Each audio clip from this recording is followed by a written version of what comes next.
देश विदेश के सभी जगह के टूर में अब जैन बंधुओं को नहीं आएगी कोई भी दिक्कत। नागफनी टूर्स एंड ट्रैवल्स लेकर आया है शुद्ध जैन भोजन और 4 स्टार आवास के साथ दुनिया के सबसे बेहतरीन टूर। 2025 के टूर की बुकिंग हो चुकी है प्रारंभ। आज ही संपर्क करके कराएं अपनी बुकिंग। संपर्क करें श्री महावीर जी, श्री भूपेंद्र जी, जैन। दो शिष्य पुष्पदंत भूत बलि को दक्षिण से बुलाया। उन्होंने अंतिम अपना जीवन जान लिया कि यह चतुर्मास हमारा निकलना मुश्किल है। 4 दिन शेष रहे थे, पूरी पढ़ाई कराई, अध्ययन कराया चतुर्मास का। अब 4 महीने कम से कम तुमने मुझे इतना ज्ञान दिया है, तो हर शिष्य का भाव होता है कि मैं गुरु की सेवा, क्योंकि कृत उपकारम न विस्मरंती साधवा। जिन्होंने हमें इतना ज्ञान दिया, इतना सब कुछ दिया, मैं उनकी सेवा तो करूं। पर धरसेन स्वामी कहते हैं ये तुम्हारी पवित्र भावना है, होना ही चाहिए। लेकिन कल के दिन दुनिया में यही हो जाएगा कि ज्ञान देने के बहाने अपनी सेवा के लिए शिष्य बुलाए थे। जो ज्ञान है इस पे बट्टा लग जाएगा। लोग कहेंगे तो बहाना था, अंत में अपनी समाधि कराना थी, इसलिए शिष्यों को बनाया, इसलिए ज्ञान दिया है। भगवती आराधना में कहा, एक प्रसंग ये भी आया कि यदि विधिवत संलेखना होती है तो परगण प्रवेश, अपना संग छोड़ दो समाधि के लिए। बोले क्यों? कहीं ये अपवाद नहीं हो जाए कि ये चेले चपाटे इसलिए बनाए थे जिससे बुढ़ापे में काम आएंगे। जैसे आप लोग छोरा छोरे क्यों पैदा करते हो? अरे महाराज जी बुढ़ापे में काम आते हैं, आवे यार। तो कहीं ऐसा ना हो जाए कि लोग कहें कि ये शिष्य इसलिए बनाए थे कि वृद्ध अवस्था में काम आएंगे, ये सारे चेले मिलकर के हमारी समाधि कराएंगे, इसलिए परगण प्रवेश, पूरे संघ को छोड़ देते, उस संघ में प्रवेश नहीं करते। भद्रबाहु स्वामी ने पूरे, दूसरा संघ था ही नहीं। यदि कभी योग्य दूसरा संघ ना मिले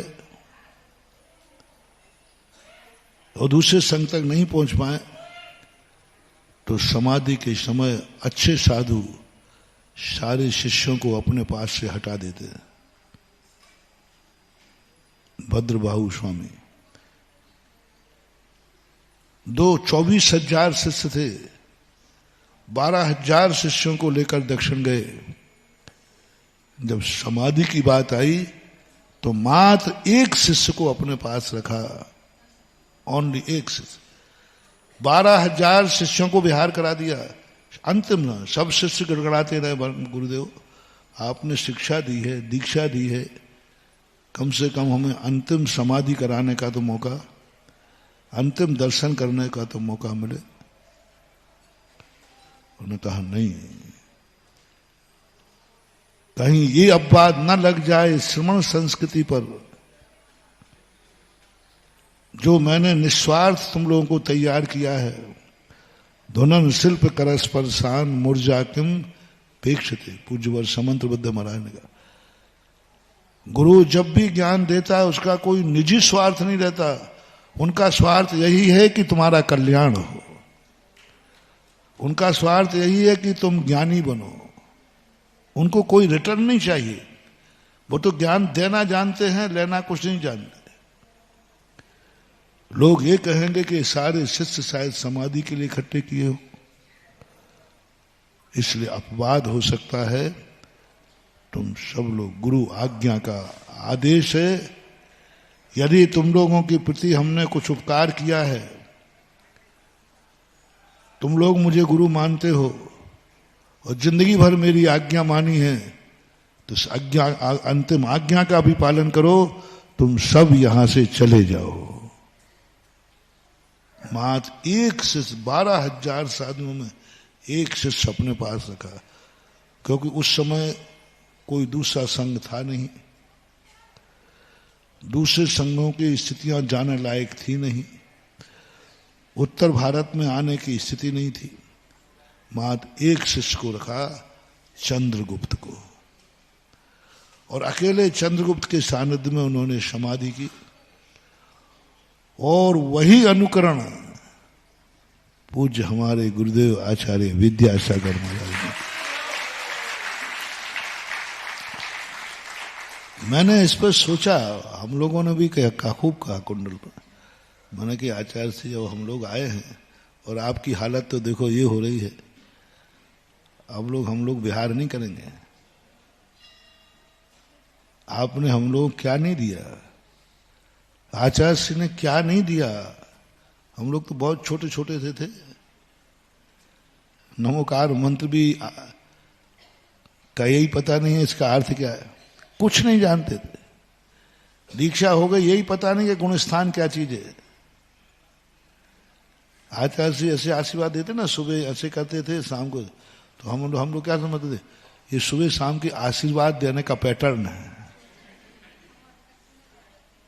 अब पूछे कौन आ जाते थे, अब भाई होगा पैटर्न, सुबह ऐसा आशीर्वाद दिया जाता होगा, शाम को आशीर्वाद देने, और ये चलता रहा, कई महीनों तक चलाए।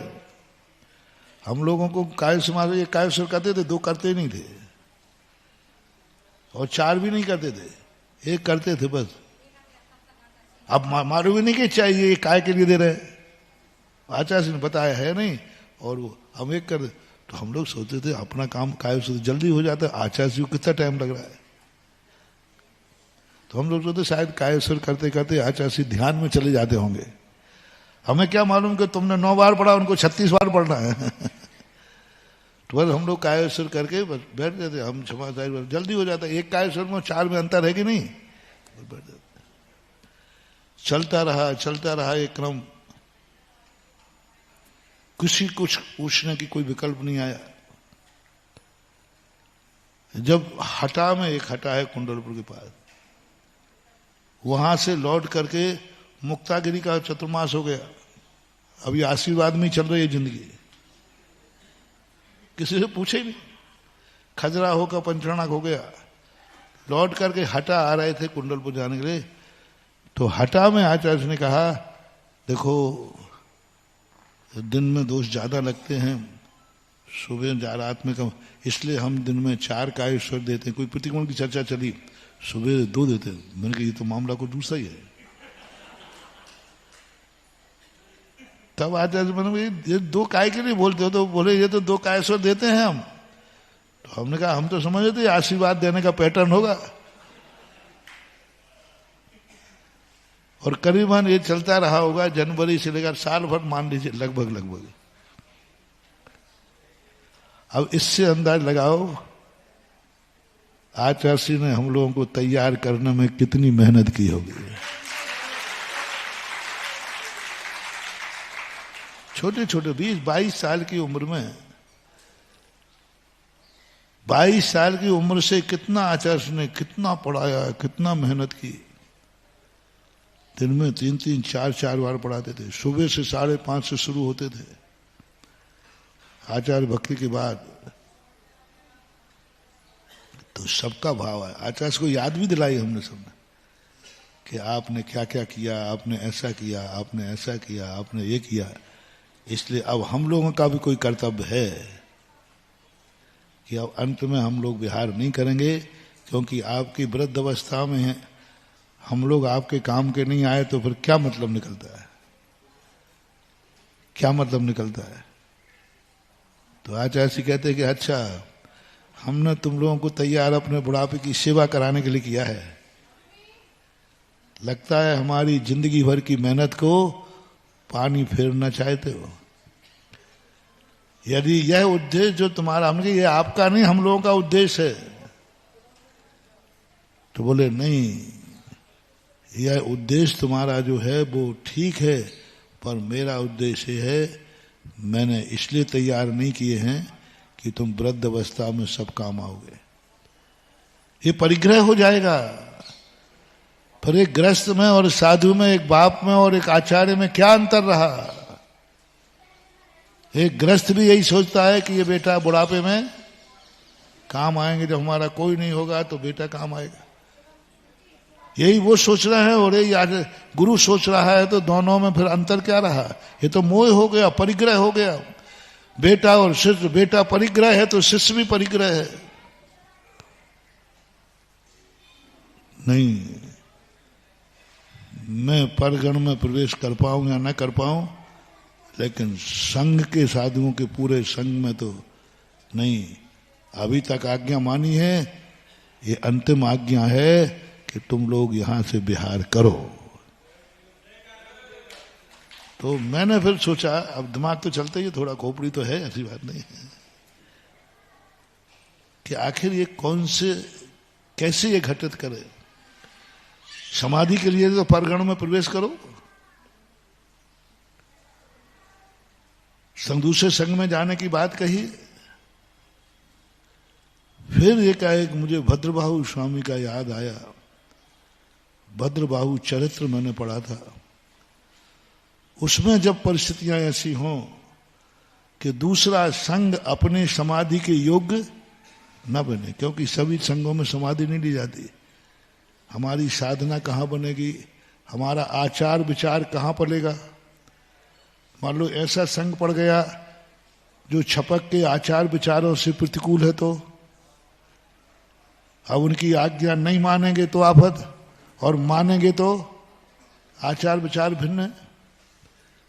12 साल कहा है समाधि के लिए, यदि दूसरे गण में प्रवेश करना है तो 12 साल तक सारे साधु गणों को घूमो, 2-2, 4-4 दिन वहां रहो।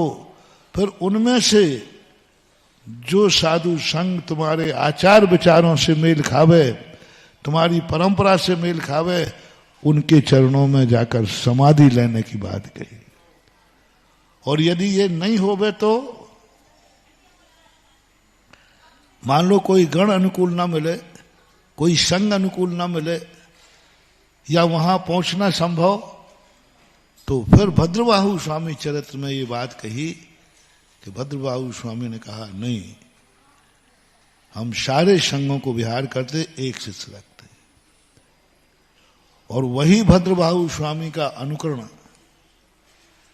उन्हें भद्रबाहु स्वामी का अनुकरण हमारे आचार्य ज्ञान सागर महाराज ने किया। उन्हें भद्रबाहु स्वामी का अनुकरण, क्योंकि भद्रबाहु को शायद कोई दूसरा संघ उस समय होगा ही नहीं, होगा तो अनुकूल नहीं होगा, और होगा अनुकूल तो वहां तक पहुंचना संभव नहीं होगा। तब आज भद्रबाहु ने मार्ग खोला, और यही मार्ग हमारे पूज्य शांति सागर महाराज ने खोला। शांति सागर महाराज के कई शिष्य हो चुके थे, लेकिन समाधि के समय एक भी मुनिराज अपने संघ का वहां नहीं रखा। 2 एलग जी छुल्लक जी थे, कोई सारे संघ को विहार करा दिया।